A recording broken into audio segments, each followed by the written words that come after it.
Les défis politiques seront nombreux dans les mois à venir pour Malte, qui assure, depuis le 1er janvier, la présidence semestrielle de l'Union européenne. Dans un premier temps, le Parlement européen élira son prochain président. À partir du 20 janvier, l'Union prendra aussi ses marques avec le nouveau président américain Donald Trump. Enfin, il s'agira pour les autorités maltaises de mener les premiers pas des négociations sur le Brexit. Les députés européens devront choisir dans les prochains jours le successeur de Martin Schulz. L'enjeu est le maintien ou non de la grande coalition actuellement en place.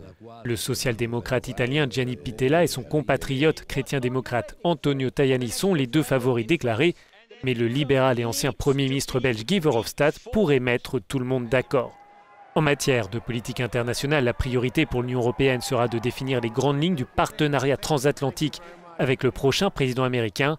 Pendant la campagne, les propos de Donald Trump ont suscité une certaine inquiétude en Europe. L'Union observera aussi avec attention les scrutins nationaux prévus cette année dans les pays membres. La chancelière allemande Angela Merkel est candidate à sa propre succession. En France, les électeurs choisiront un nouveau président. Les relations avec la Turquie resteront l'un des gros dossiers de la présidence maltaise.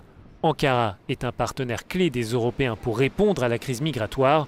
Mais l'ampleur de la répression menée par le gouvernement turc au lendemain du coup d'État manqué en juillet dernier suscite des interrogations parmi les Européens. Enfin, le Brexit sera évidemment l'un des enjeux majeurs de ce début d'année. La première ministre britannique devrait lancer officiellement d'ici la fin du mois de mars la procédure de sortie du Royaume-Uni de l'Union européenne.